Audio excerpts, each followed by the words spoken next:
part friends of freedom with the passing of the centuries, and the dust that falls from floral patterns of old, man is reminded that the things which endure are within the heart of men. And I think now, as I recall the early days of this great land of America,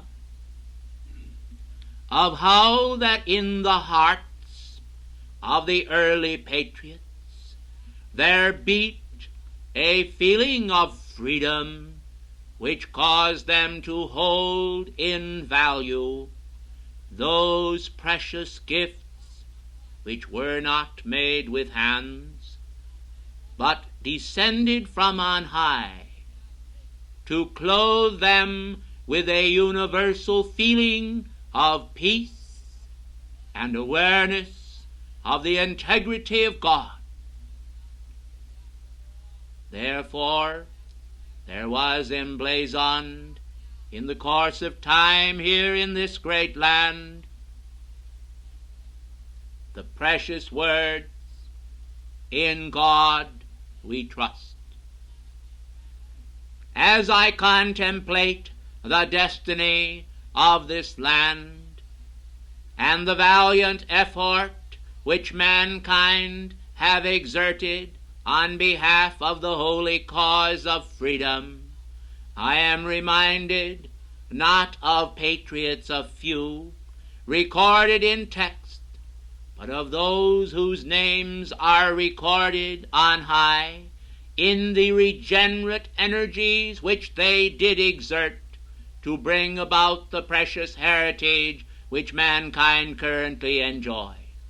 And so now, gazing from celestial levels of beauty and perfection, I once again review as of old those troops who did pay allegiance to the colors of integrity, purity, loyalty, and the starry firmament that is reflected in this nation's flag. I come to you then this night, mindful of this noble effort, and determined to add my own energies from on high to yours and to all who aspire to see America raised to a new era of greatness, where the hearts of the people can once again be knit together, not only as landed gentry, but as a great cultural outflow from the hearts of men that shall unite all classes of people in one common understanding and aspiration, whereby their noble ideals shall find the opportunity through an expanded educational possibility and a greater understanding of the people of all lands. Therefore, precious ones, I must this day, the day when you celebrate the birthday of the father of this country, call to your attention how that the celestial hosts have aided mankind from the very early beginnings of this land and nation to understand the right sense of direction which the destiny of the American people should take. In this hour of peril, when mankind today are threatened on every side by the divisive forces of communism, I call to your attention that the strength and fervor of American hearts is needed as never before to hold those ancient and cherished ideals in high regard. Only by so doing can mankind come to a place where they will have the great resources of spirit that will overcome all that is arrayed against the forces of freedom by the powers of shadow and darkness. Precious ones of the light, many of you are aware of the fact that but a few short years ago I walked among you. You knew me. Some among you knew me in a greater measure by far than others, but you were aware of the tremendous spiritual power that was vested in me then, which was used for the raising of segments of the American people and the people of the world into understanding of their own mighty I Am God presence and the power of the sacred fire. Now, in this day and age, when many years have passed, I once again renew for some of you the memory of times past. Others of you, however, have known me only through the pages of history, and at this moment you may be completely unaware of my identity then. But I call to your attention that our love for America, which so radiantly shone forth from within, coloring our every act then, is at this present hour at a new high of aspiration. There are no words, no mere words, that could possibly convey to you the feeling which we have for the causes of freedom and for the holy cause of freedom which America seeks to impart as a cup of light to the world. Wicked men, oppressing other men throughout the world, do not desire to present truth to mankind. These individuals, therefore, would take the acts of a few in America and interpret them as though they were the acts of all of the American people. Mankind must learn to discriminate in understanding the acts of nations and peoples, and not impute to the wrong people the acts of another. Mankind must learn to sift the chaff from the wheat. They must learn to discern accurately and in truth, that they may hold in esteem those who love the light and whose hearts are filled with a desire to see the banner of freedom placed over the flag of all nations, including this great country. The banner of freedom does not have any color such as you now presently conceive, for the banner of freedom combines the pure white and the color of beloved Cosmos' two secret rays. Do you recognize then, beloved ones, that in this manifestation of the true picture of the radiance of the sacred fire, the threefold flame of life, there is released such an indomitable power and energy as will assist all nations to find their freedom. They are hungry. They are thirsty for liberation from the tyrannies imposed upon them by their leaders. The people of Russia today hunger and thirst within their souls to enjoy the very freedom which you presently have. But I will call to your attention tonight that they would not dare in most cases to raise one hand against their lords and tyrants, who hold them in a vice-like grip and will not release them from it. You see, beloved ones, they attained their present social state by the power of revolution, and some men have referred to the American Revolution as being similar to it.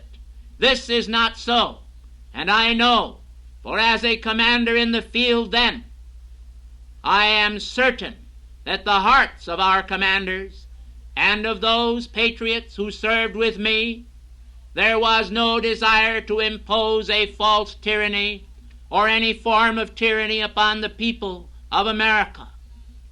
The so-called American Revolution, then, was one to bring about freedom.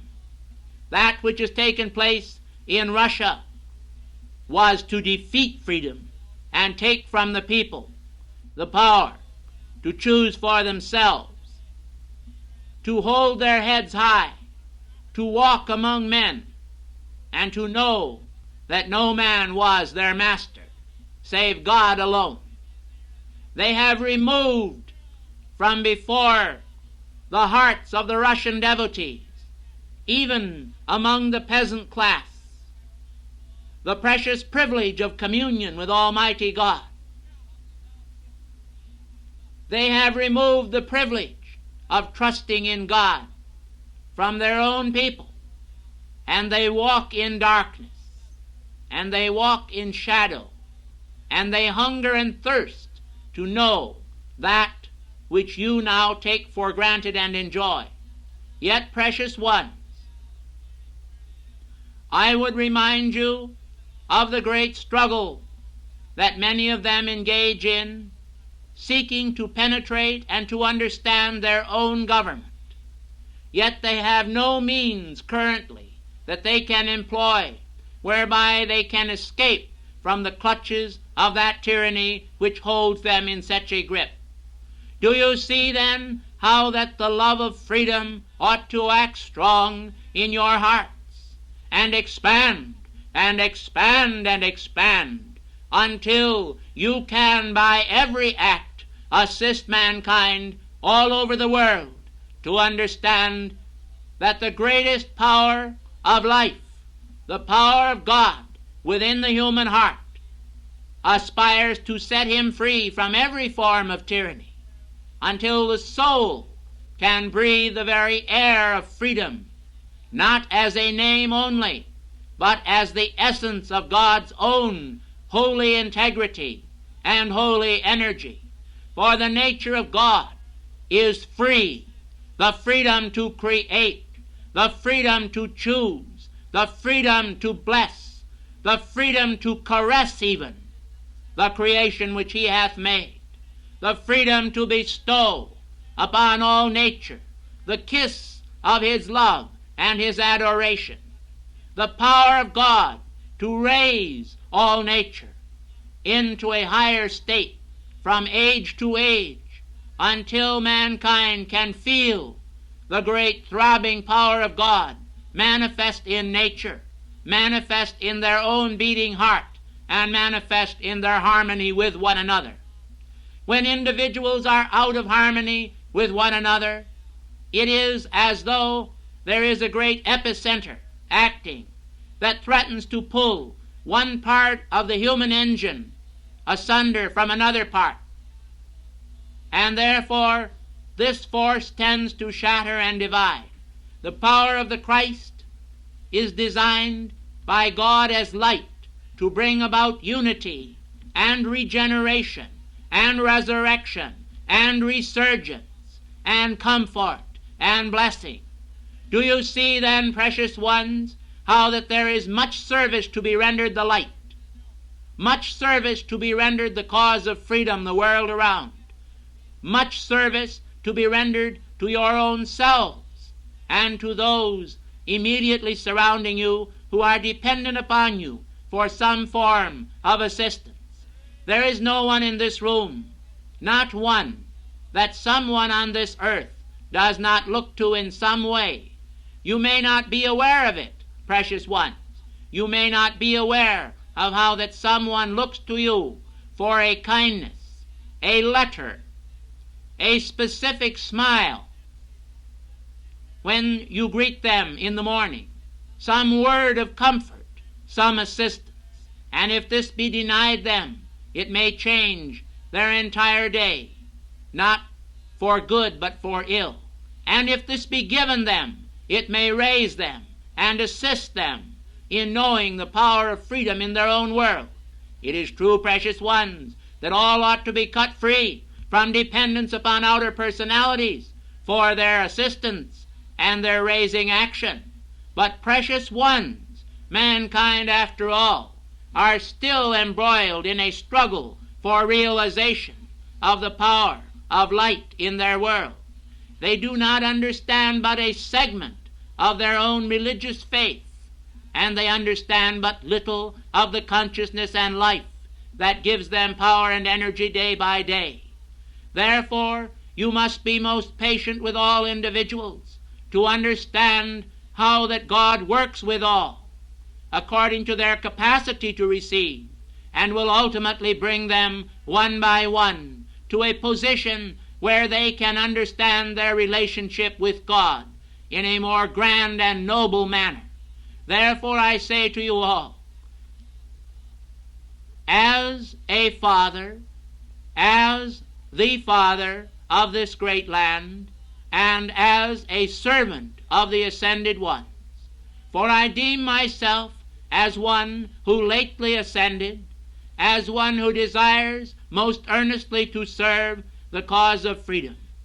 I tell you, precious ones, I would go forth as a simple private in the ranks, and not as a general, to serve the holy cause. I would be willing to do anything that the great law required in order to bring to mankind the blessings which Almighty God would bestow upon all life. And yet, such is not the demands of the great law. For the great law has given me tonight the power to bestow a blessing upon America, and I intend to do that. I intend to cause the mighty feeling of buoyancy that is currently operative within my force field to radiate out from this place. For some of you are aware of the fact that on a farm not far from here I did visit in that embodiment known as George Washington, and did walk but a few feet from this property. And therefore tonight I am manifesting in a physical form in the woods behind this place, and I am going to kneel in prayer for America, and I will array myself in the same garments which I had when I was at Valley Forge. And I tell you that my prayer tonight I have been assured of by the beloved ascended ones that serve with me, including your own Saint Germain, shall be effective in giving some protection to America in connection with the situation in Vietnam, which is greatly required at this moment.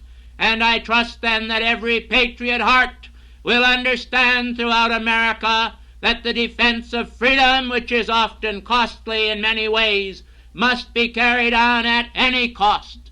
For all that is being builded is not being builded for the dust of the centuries, is not being builded to fall as flowers upon the ground and become but simple ash, but is being builded in order to garnish the altars of heaven with the celestial radiance of an immortal soul whose cherished understanding and comprehension of life is cherished by the hand that gave that one birth and consciousness. I refer to Almighty God, who in his blessed power is able to confer the dignity of freedom upon the heart, upon the head, and upon the hand of every man.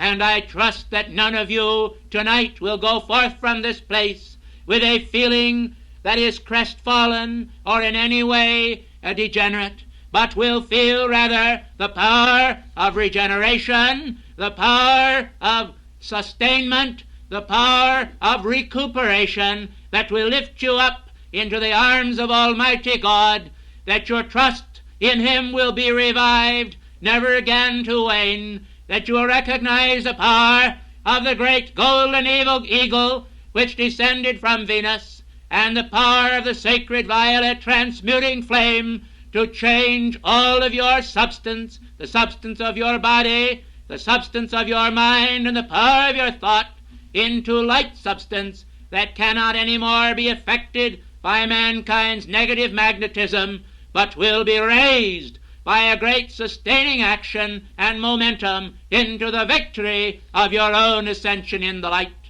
I thank you, ladies and gentlemen, for your attention and patience with me. You know, precious ones, I sometimes am somewhat like a firecracker. I seem to be a little slow in exploding, but then when I go off it is with a loud bang. I think that you will realize that the American Revolution was like that, for the provocations that caused it were long indeed, suffering in the hearts of the American people, but ultimately did at Lexington and Concord cause the shot that was fired then to be heard round the world.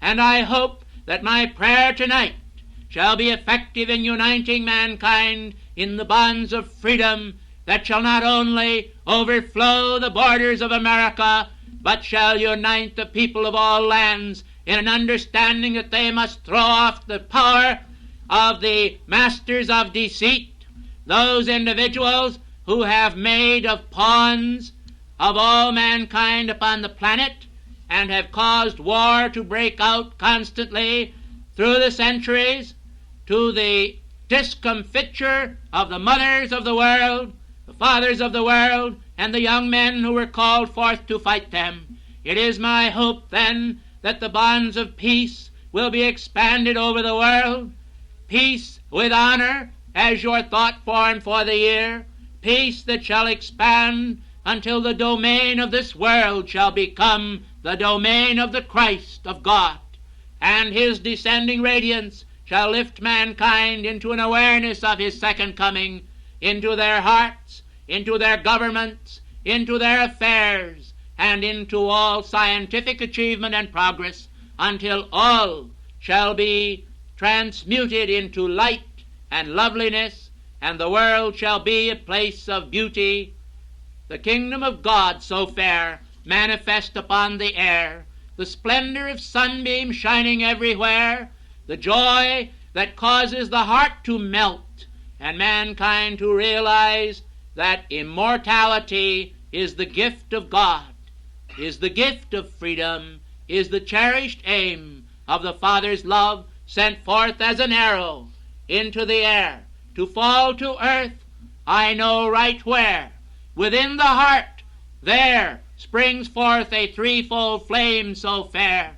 Cherish it then and raise it on high, the Christ of God that shall magnify and free the world from thraldom of the senses, and lift all mankind not to idle defenses of justice and liberty, but to awareness, to courage, to integrity, and to joy. Such is the will of God, such is the power of God, such we will magnify. This then is our prayer, that all may draw nigh unto God, even as He now draws nigh unto you. I thank you for your felicitations. I thank you for your salutations. I thank you for your considerations. Ladies and gentlemen, here in the state of Virginia, I rejoice as of old in the presence of ladies and gentlemen in the country that I love. In many ways, it is indeed the country that I love. It is the state that I loved and the country that I love. And yet, I am considered today by many to be the father of all states, And all this I lay at the feet of my Redeemer. All this I lay at the altar of Almighty God.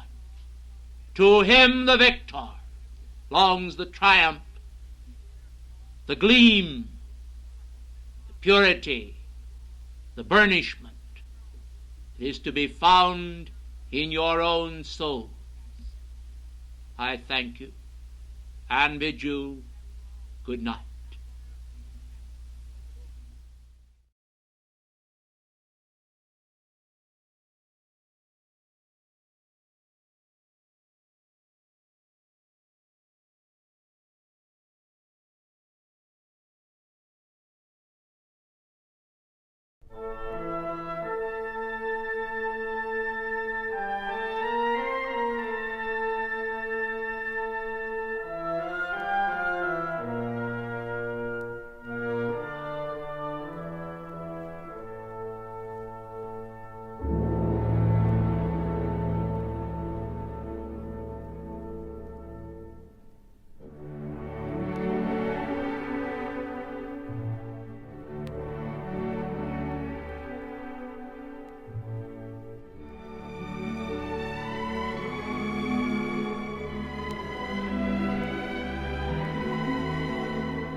when the golden bell intones for the chela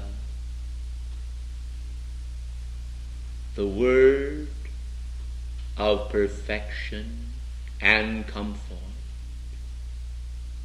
It is to cause the mind of the hearing one to turn the attention upon the beauty of the law of the golden rule of holy perfection, so cherished by our brotherhood, is an old one which in a mortal way we sought to establish long ago at Assisi, when, as you now do strive to bring order and perfection into an outer temple, do also seek to establish, as we did, the inner rule of holy things,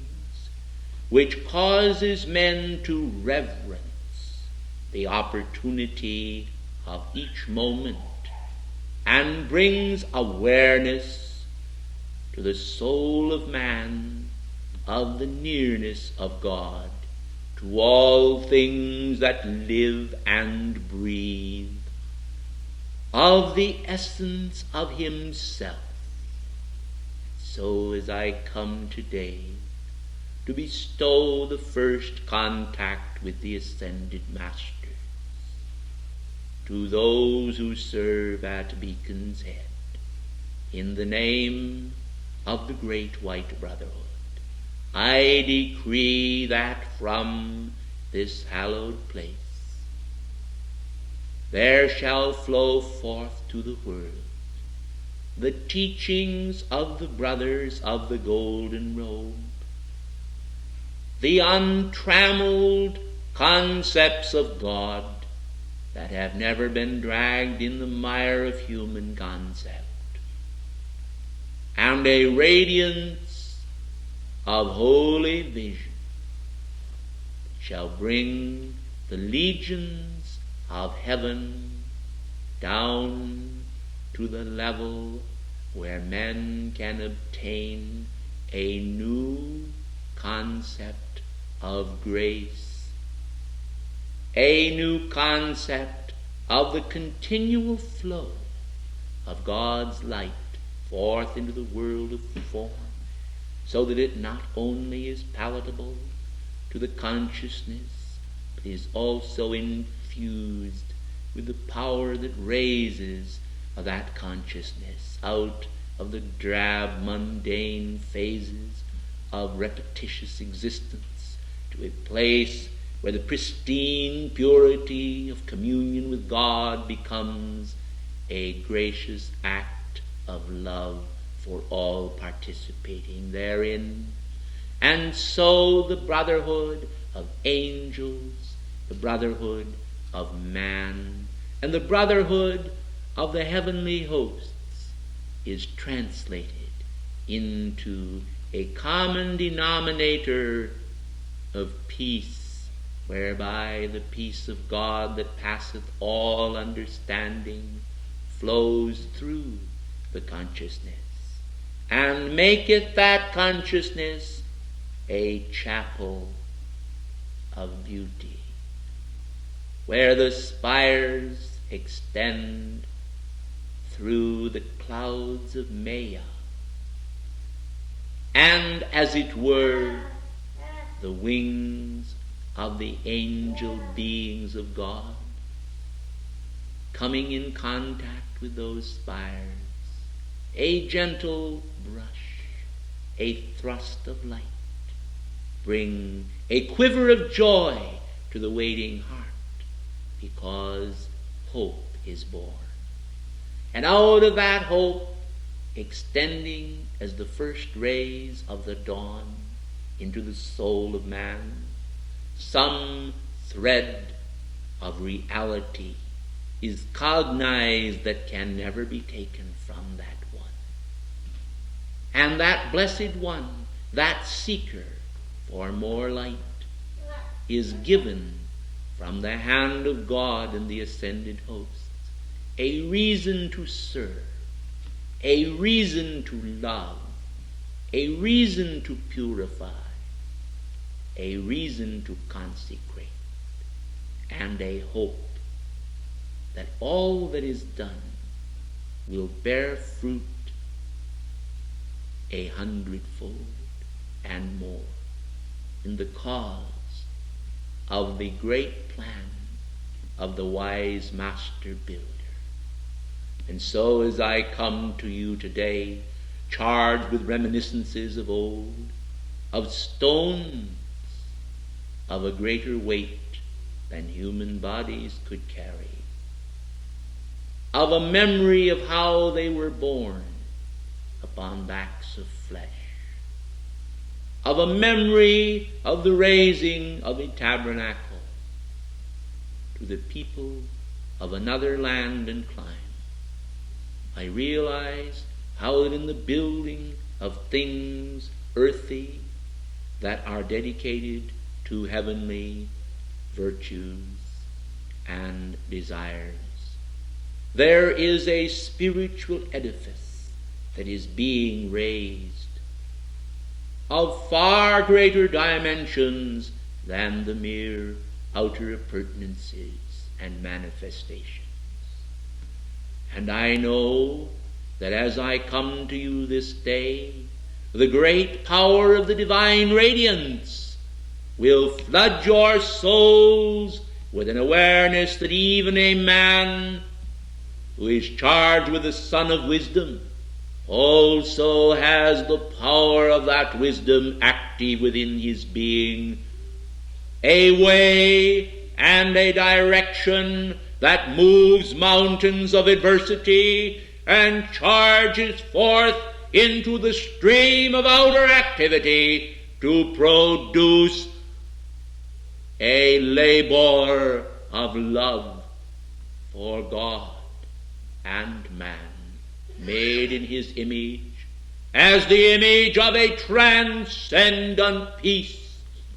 It will raise before the eye of God and the eyes of the angelic host a tabernacle of splendor and beauty, not made with hands, but eternal in the heavens, a spiritual edifice, a transcendent, multi-hued chapel of light, a transcendent and glorious amphitheater of service, a cup trembling with possibility, as my beloved brother Moria would say, and I think that I desire to say it better, and I detect a smile, a gleam from his heart of approval, for he has given to mankind a most precious ointment, the ointment of goodwill, and he has laid before the altar of God, before the Christ babe, coming to divine manhood, his all stretching across the centuries and across the miles, so that mankind may behold in beloved Moria all that is the epitome of divine humility, a man of power who knows how to be as the little child, a man of infinite wisdom who stands completely dedicated to the unfoldment of the highest in all of his compeers. Welcome, Moria. Welcome, ascended host. Welcome, angels. Welcome, great lords of Karma. Welcome, all ye magnificent ones of light, from the brothers of the golden robe. Let us cherish the opportunities of days to come, even as you cherish this one, and know that the pages of history, replete with vicissitudes and victories, will be duplicated in a more splendid form as new consecration, saturating the soul of man, maketh today a grandeur that transcends the ages past and rises to every occasion as the plan of victory unfolds. Our banner, the banner of Shambhala, waves here also. And thus the banner of peace is established in the hearts of the many. Blessed ones, when divine wisdom is cognized, when divine wisdom is loved, when divine wisdom is cherished, there occurs an expansion to that one of the substance thereof. And this substance translated into the arena of action, as your beloved Moria would say once again, bears the smile of God upon it, as a sacred word is placed upon a shield. Though the language be unknown by the reader, in the mystic sense, the reader stands enthralled before the symbol and desires not so much to know the meaning, for to know might be to destroy it, as to be the meaning in action, to be identified with the Holy Word. And so when wisdom comes to fruition, it is not always so much as the contents of a sacred casket, to be paraded and displayed before men, is to be cherished in the heart as the root cause of well-formulated plans. And the way to that wisdom is guarded, save for the elect, those who recognize that the mysteries of God are not always displayed as a target for minds to tear apart, but is revealed in subtle engrams to the heart. And thus the translation thereof becomes a part of holy action. The way made plain is established once again as the release of a fiat immortal, and strains of love as a melody most ancient, playing in the air, bring to all a feeling of God's great care, abounding everywhere and filling all with a sense of the search for the Grail. Go forth then, O knights and ladies of cosmic virtue, win the acclaim of the holy ones. It is more than fame. It is more than man dreams of, for it is the fulfillment of the dream of God. There is no night there, but only light there, and it is his light that brings into view the shadowed hues of misqualified energy, that men may see the need to change and may recognize the source and range of virtue as an arrow shot high that will find its mark in the heart of God. It will evoke and invoke his solace to descend to the very earth, to the sod, and raise mankind afresh to the realization of being a son of God. Go forth then now and trust to love, for love itself is a comfort dove, and the world hath need of all that is brought forth in divine manhood. The cup of wisdom is before you. It is not always one spelled out so clearly that no error can be made, for in the outer spelling of that which seems so plain, men do sometimes go astray. And yet we do not chasten nor recommend that men make the way so as to confuse, but we do point out that life is not always so simple as some have imagined, for it requires the wisdom of God to fathom the depths thereof. And when men find the wisdom of God, they find it in humility alone. And then, as a little child, they receive the kingdom of God. Therefore, we outline the way ahead and know that God himself will on you all bestow greater grace as the days come and go. In the name of the great white brotherhood, in the name of the brothers of the golden robe, in the name of your cosmic mission, I salute you.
The mist upon the mountain clears. The luminous orb of the golden sun stands forth to the eyes of the beholder. I am come to those who travel in weariness to bring refreshment at the fount of goodwill, to bring awareness to those whose yearnings and strivings are valiant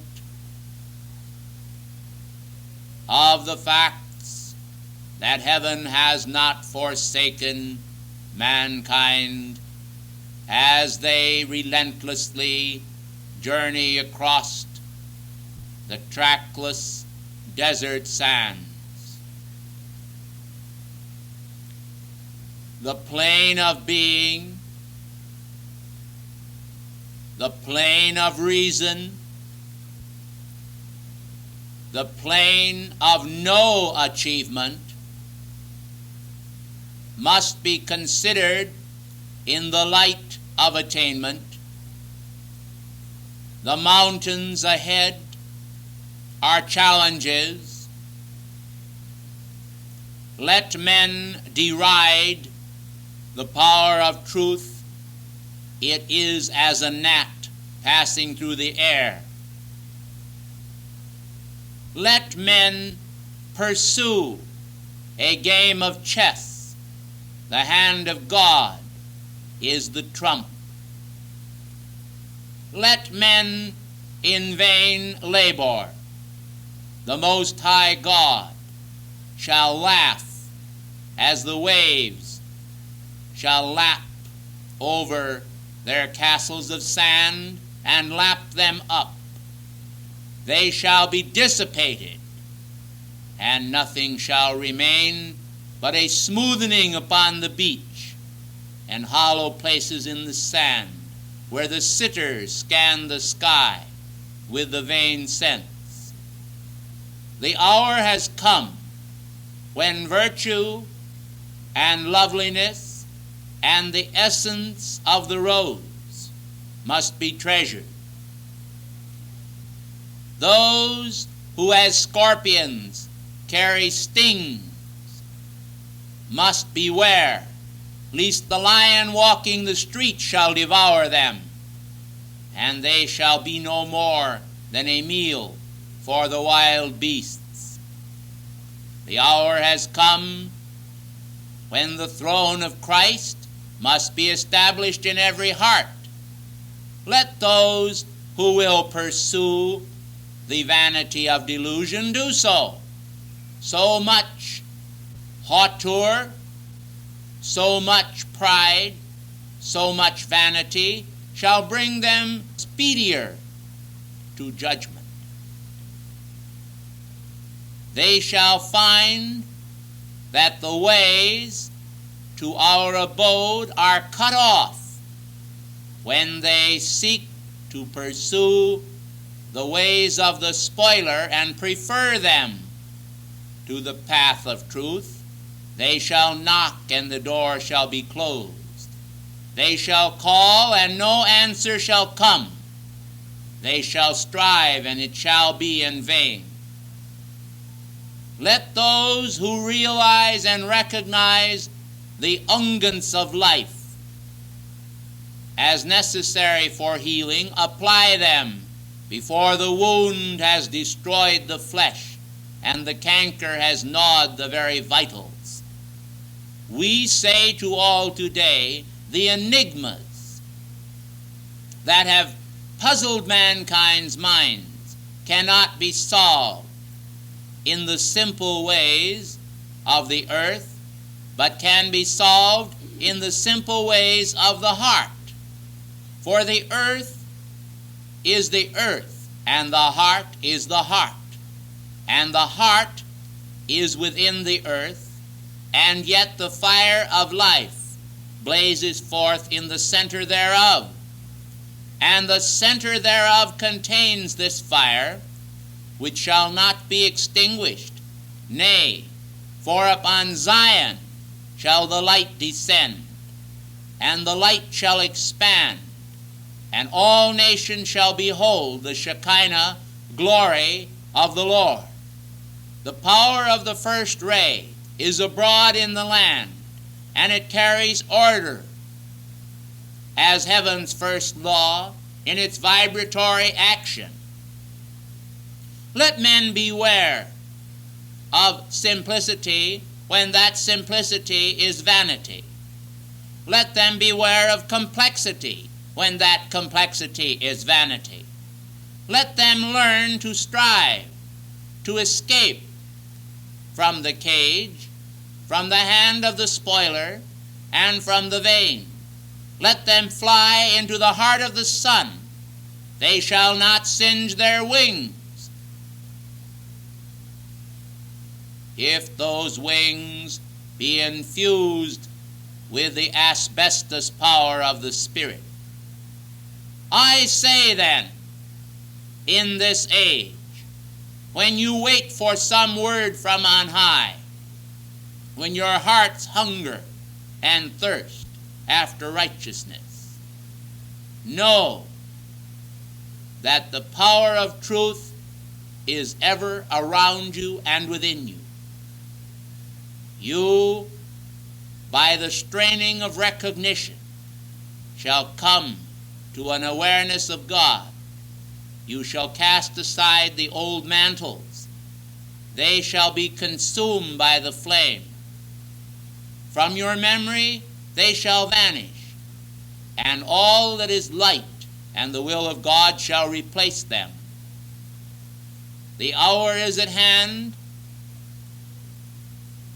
when wisdom shall be treasured, when the simplicity of wisdom shall be recognized as the complexity of God, when men shall see their dreams coming forth as reality, suddenly appearing.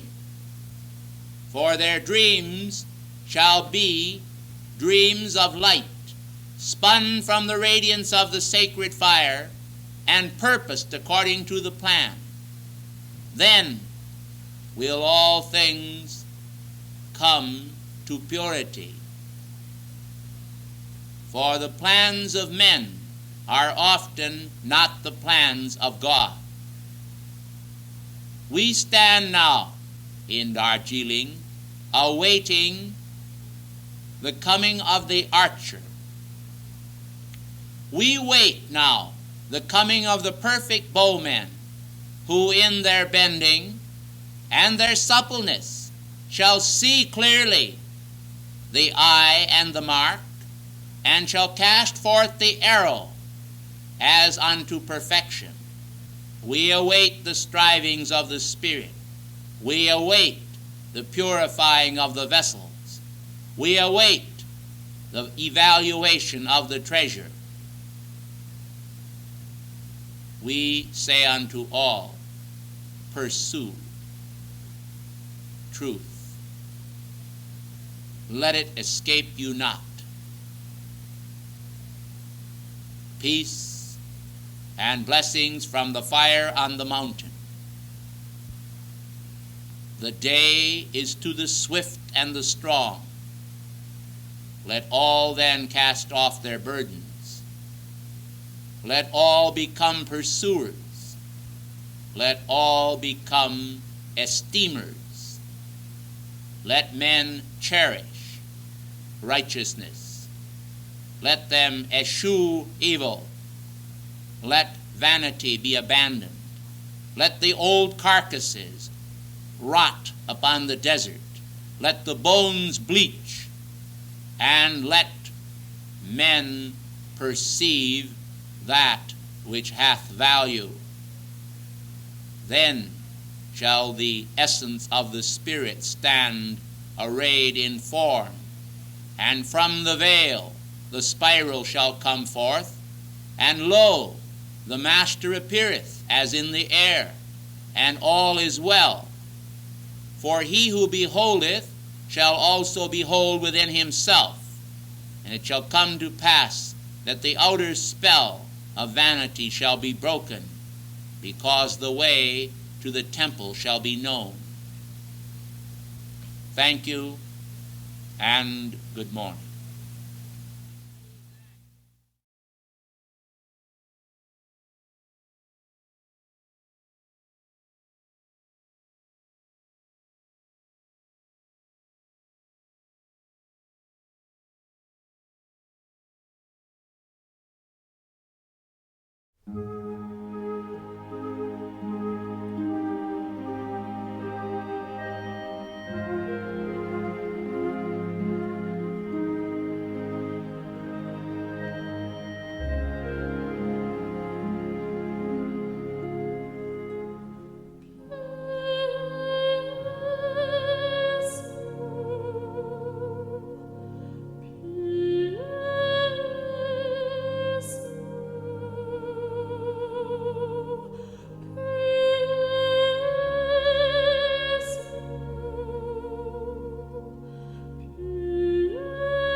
am the bright and the morning star. I am the lily of the valley. I am the compassion of God made manifest everywhere. I am thy friend of light and love, bearing tidings of great joy, bringing to all the feeling that God is with you. The hour is at hand when a great quickening shall take place in many hearts, when responses shall rise as a great swelling chorus of many voices echoing in all lands. Paeans of praise and inner gratitude shall flow forth across the valleys with resounding echoes everywhere. The instrumentations of heaven shall be made known unto mankind in a more beautiful way. You are aware, perhaps, that I am of the root of Jesse and of the seed of David. You are aware that I have been called the Shepherd King. And there is a combination then of two great kingdoms or concepts in this idea. For I am the Good Shepherd, and I am the King of Kings, because my allegiance is to both sheep and to the owner of the sheepfold, your father and mine. My attention goes out then to God first, and returns to man made in his image. My compassion is a sheet of living flame. My compassion cannot turn away a deaf ear to my children who love me and who love God and who seek to keep my commandments, who seek to keep the commandments of God. For, precious ones, let me draw you very close in a spiritual embrace to confide in you, and that where I am, ye are also, when in thought, in heart, in consciousness, you offer your all unto our God. It is in the withholding of yourself that you fall short of the mark of attainment. And it is in the giving of yourselves unto me that you share with me the throne of the Eternal One.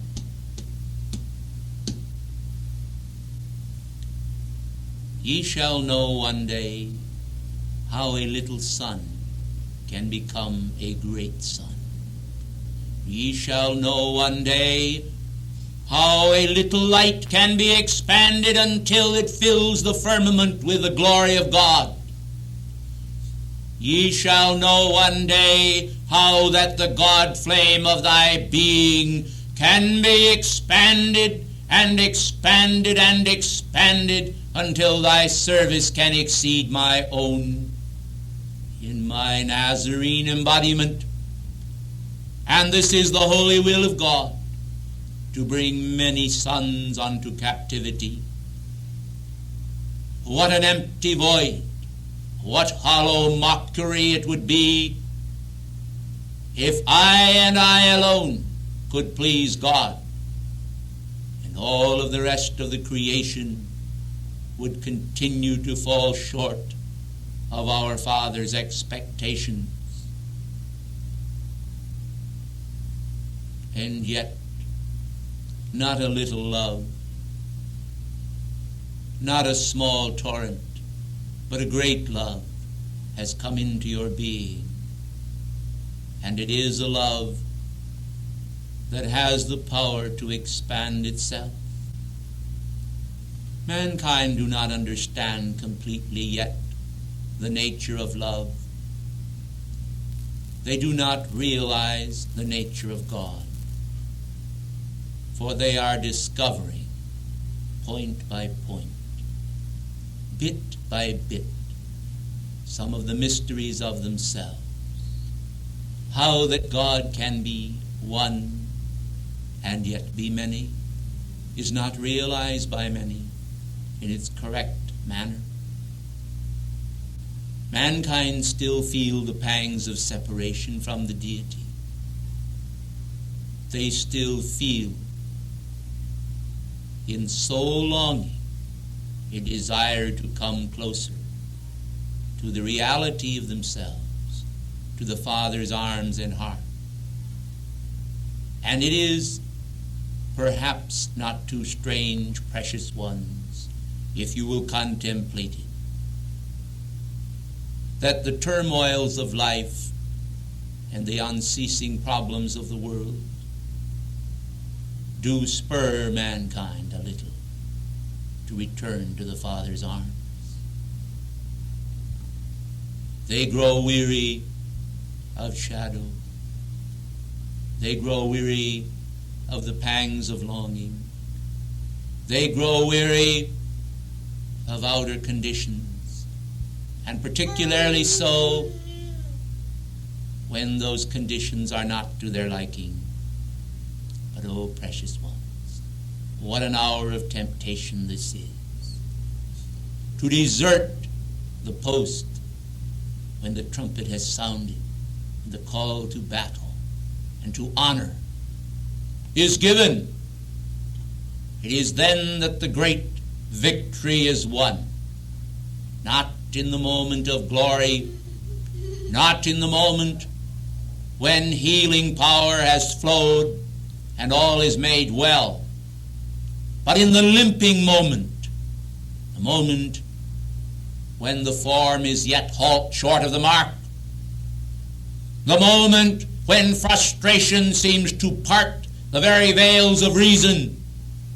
It is then that men are tested to rise by the merits of their own internally externalized compassion and faith in God and in the justice of the universal law. When completely enfolded with light all around and aware of that light, when the power of that light descends with the freeing radiance of God, when the flesh form feels the pulsations of the eternal currents, when surrounded with loved ones and friends and harmony and success and apparent perfection and outer beauty and inner stimuli, and all seems to be a product of heaven, this is not the time of testing. When the very stones cry out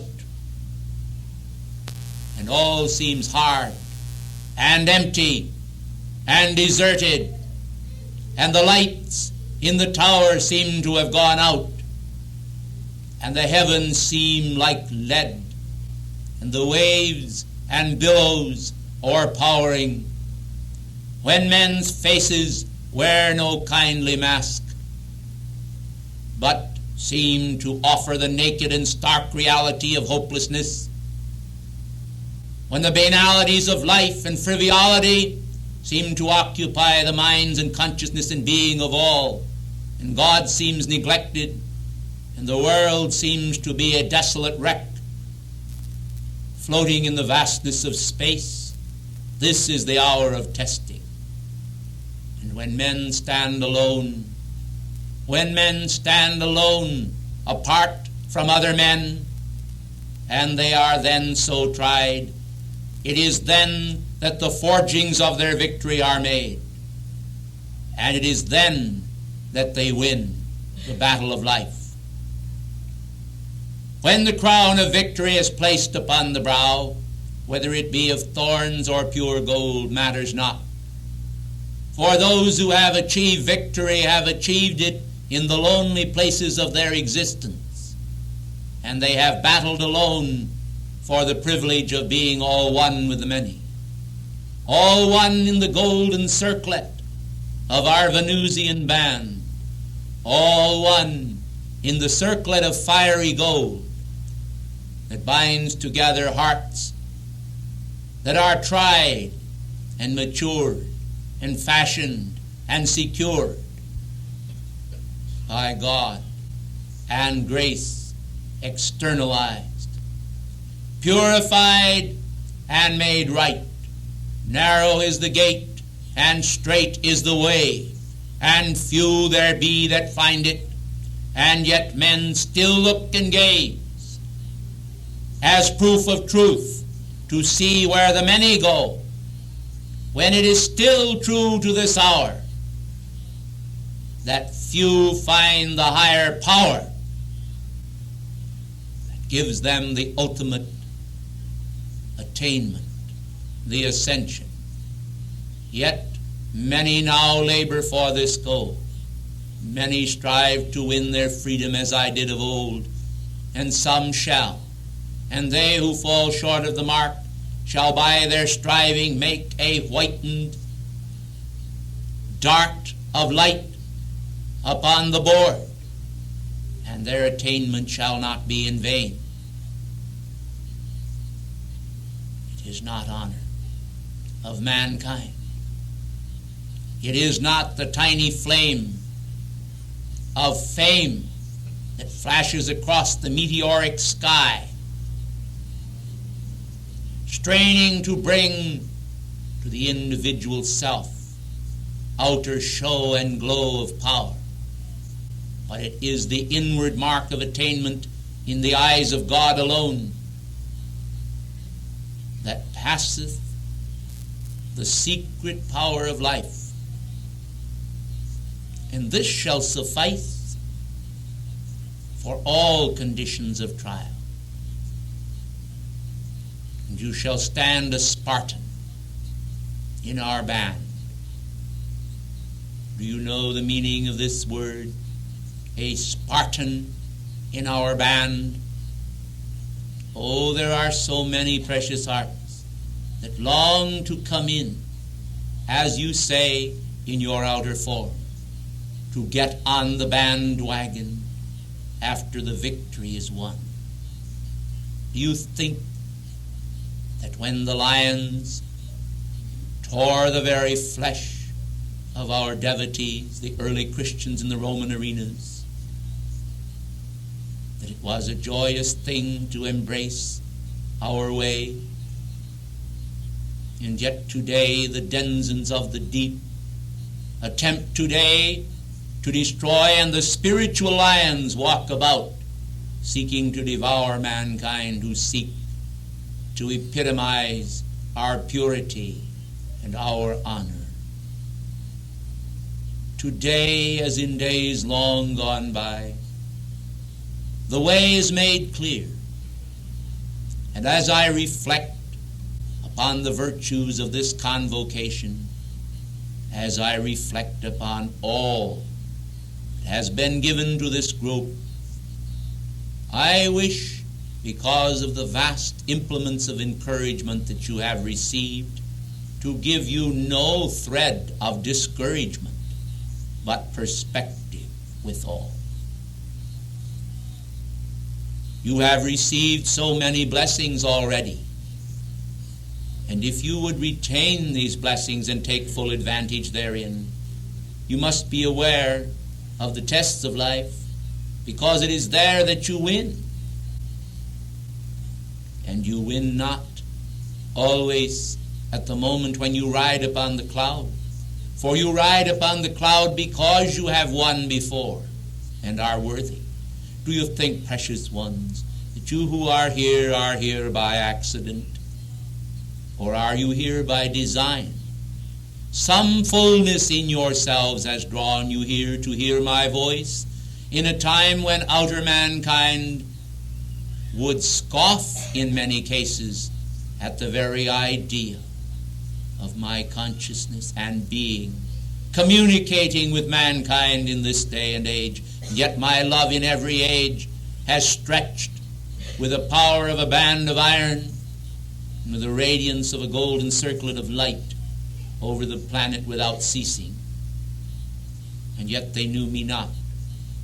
I have appeared in the eyes of the hungry, and I have been fed. I have appeared in the eyes of the fearful in prison, and I have been visited. I have appeared in the eyes of the frightened and lonely, and those who were without garments, and I have been clothed. I have appeared in every nation and in every clime, in the cold and the torrid heat, in the wise nations at peace and the tumultuous nations at war. Everywhere, in high places and low, I have appeared, and they knew me not, and they done unto me as they would. I say unto you, verily, verily, they have their reward. Go ye not then and be like them, but shine forth in the Father's kingdom as I am. So shall ye be a peculiar and a separate people. This is the way, walk ye in it. You cannot run riot. You cannot do the self-same things which the unillumined do and expect to inherit our kingdom. You can but expect another round and another and another and another. And although the whole Sisafric round be made available to you, you will never attain your victory except through your own personal endeavors, your own consecrated effort, your own acceptance of me, yea, but belief in the Christ of your being, for we are one.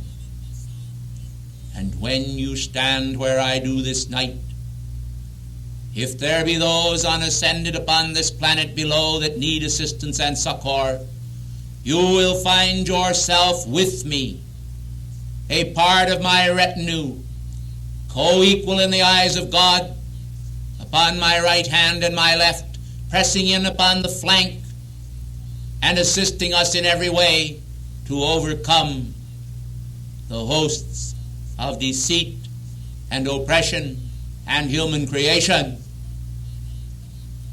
I come then tonight with a snow-white garment upon myself, clothed upon with a snow-white garment, and my vesture is dipped in the life of God.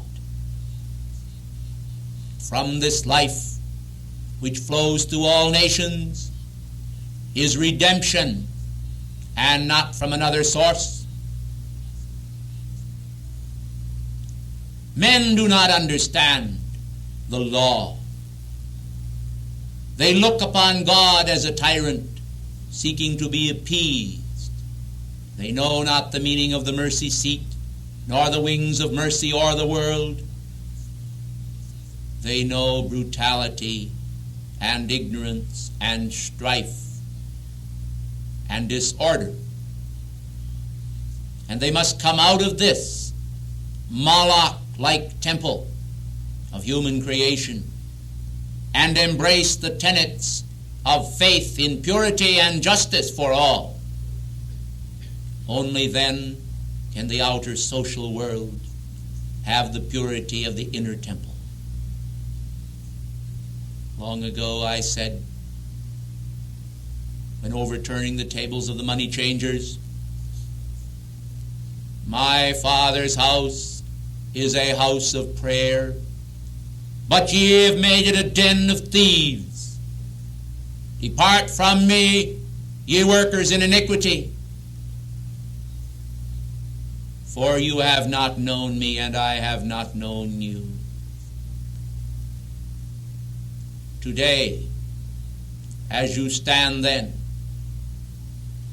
upon this platform of the new year, in memory of the possibility of keeping the Spirit of Christ throughout the year and not only upon the day which mankind celebrate, I pray that ye all will understand that our love is strong enough to carry you to your victory. But it requires all your love placed there with mine. It is not enough. As great as my love is, it is not enough to counterbalance the free will which God gave ye of old. And only by the power of your own love can you wipe out the stains upon the stairway of life. The places where your feet have trod in search of other things than God do bring you remembrance of old pain, and now you seek to find a way to wipe out this stain and express the victory of the resurrection, the victory of the transfiguration, the victory of the ascension. And ye shall. Upon the night before I walked the lonely way, I took a sop, and I dipped it in the cup, and I gave it to Iscariot, and said, That which thou doest, do quickly. For they that would do evil ought to do it quickly. For the longer they sustain the momentum of evil, the more degrading is the universe because of the presence of this thought in their consciousness. And only when the evil is complete and the return current begins moving back to them for redemption is there any freedom from impending doom. This is not our desire. We would see men freed from the tomb of evil, for that is exactly what it is, a tomb of darkness and destruction. We would see men freed from all of that. And so, upon that wondrous occasion of the Passover feast, in commemoration of the day when the death angel passed over the children of Israel, I did give them the cup, saying, Take, eat, this is my body, which was broken for you. Here is the cup, drink ye all of it. Are ye able to drink of this cup? And many said unto me, Yea, Lord, we are able. And yet centuries have gone by, and some of my disciples yet remain upon the planet unascended. Am I sad because of this condition? Not in the manner that men might think. I cannot help but wish for all a speedy victory. But by a like token, I understand how that the way has been hard and long and difficult and full of testings. The victory does not always come to the strong or the swift, for they were strong. They stood the 12 before me as I ascended into heaven, and as I gazed back upon their splendid forms, I said unto myself, Surely the kingdom is left in good hands. For they were stalwart men, and even Peter, whose heart, although at times prone to wrath, was full of a great love. I would that some of you that all of you had known him as I did and as I do. Oh, precious ones, what wonderful men they were, and many of them are ascended with me, yet some remain. Do not then lament your lot, for the words that I speak tonight, if they are needed by you, are more important than praise, more important than a mere spirit of glory. The world desires to feel the spirit of glory, and the weight of glory is upon mankind. But the weight of service and dedication and testing and victory, overcoming, is often shunned. Yet it was the way of Francis. It was the way of every devotee that has attained. And it is the only way, precious ones, that you can have your victory. Use the violet flame then. Offer your decrees to God daily. Deal justly with all mankind, and love the Lord thy God with all thy heart, and thy neighbor as thyself. And remember that you cannot serve God and mammon. You cannot be a part of every social world of the outer world and still be a dedicated chela of our service. The Holy 12 gave unto God great dedication. If the righteous, as Peter said, scarcely be saved, where shall the ungodly and the sinner appear? You will need for this journey then neither scrip nor purse, but you will need all the energy that God has ever given you. For when the moment of victory comes, the moment of the final test of achievement, you must stand alone and face the universe. You must face the dweller upon the threshold of your own being. Every untransmuted ounce of energy will come before you for judgment, and you will need every ounce of your spiritual strength that you have externalized to face that human creation and to dispel it forever. You will also need to withstand the human creation of some others that you may have injured. And you will need to stand face to face with truth itself and have an adjustment made in your consciousness that is very mighty indeed. My words are couched in a strange way, perhaps, but they are full of truth and meaning. They portend for you the way that leadeth to safety and peace. The broad road leadeth unto destruction. Many are the manuals that you can pursue and peruse. If you would read about the broad way, you are surrounded by broad way. The narrow way is within.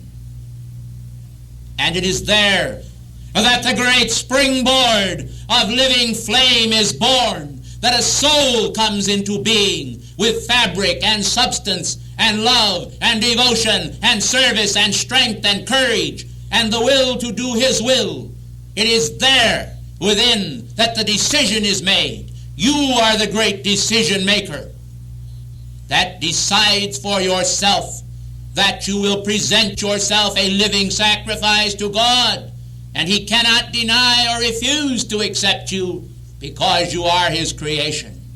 And he will place the golden chain upon your neck, prodigal though you be, and he will receive you into his service and press you to his heart and send you forth to render that required service that will free mankind until you have won your own escape from the toilers completely and assisted others to find their freedom. And then you will walk on the sand upon the footprints that I have left behind me. And you will know the meaning, be still and know that I am God. Gracious ones, if I have seemed to exorcise evil in man and society, if I have seemed to press with little encouragement for a victory for your soul, if I have seemed not to give the anticipated comfort to you this night, if I have seemed to give you a hard saying and made of the battle of life the appearance of a fight, know that it is so, but it is meaningless when the victory is won. For it is the truth that shall make you free, and the truth have I spoken.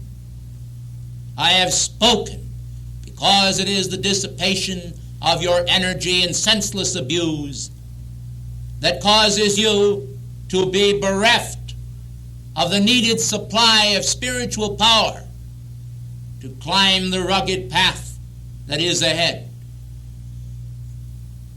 I would to God that I could wipe away every tear from every human eye.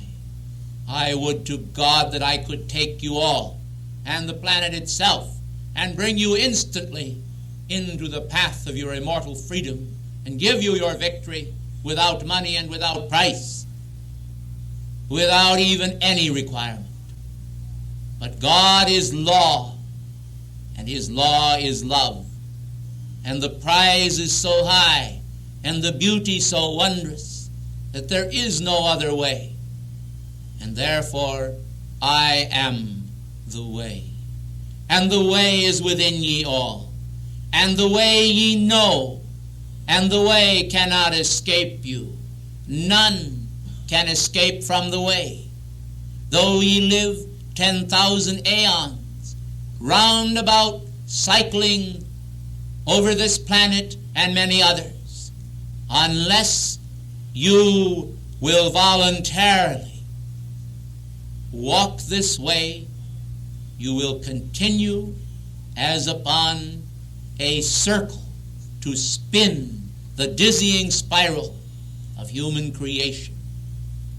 But when you step upon the path and walk it every inch of the way, as I have done and as others have done before you, you may be certain that it is as God wills it.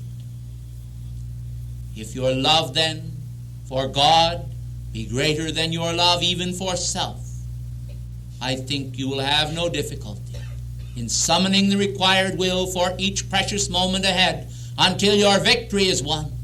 For the Father worketh hitherto, and I work, and there is much to be done upon this planet to mend and correct conditions, to leave the footprints upon the sands of time that others may walk in. It is not so important that they honor you as that they honor God, for in reality we are all one. We came forth from one. We sang together as morning stars before the Father's throne. And we shall again release our energy to him. The energy of freedom, the energy which Saint Germain has described to you so beautifully a number of times. And I am particularly enamored with his recent address given during this class. Oh, precious ones, if you would only examine those words with great fervor and embrace them, you would find it a certificate for freedom, your own, and even the freedom of the universe. Is he not then truly the God of freedom for this earth? I am, together with Kuthumi, the world teacher, but he is the God of freedom, and we work hand in hand. It is interesting, precious ones, to note that some among mankind are fearful, as though we in heaven were like unto mankind upon earth, as though we were jealous of one another or one another's attention. Do you know, precious ones, that some individuals are afraid to have a picture of Saint Germain placed before mankind unless it is accompanied by one of my own? Precious ones, the ascended masters are all one. Our service is one. We speak the law in truth. And in reality, ye are all one. And thus, no one need ever be alone, for the strands of light substance atones for all mankind's shortcomings. This is the lifeline of God. It comes forth to you to redeem you from all inequity and give you the substance of eternity in the time segments, compartments of eternity. The divisionary minutiae, world without end. But why will ye tarry? Be up now and about your Father's business. We have work to do. The night is far spent, and the day is at hand. I am with you always, to the end of all cycles. I thank you and bid you a blessed New Year. May it truly renew in you the spirit of truth that is in me.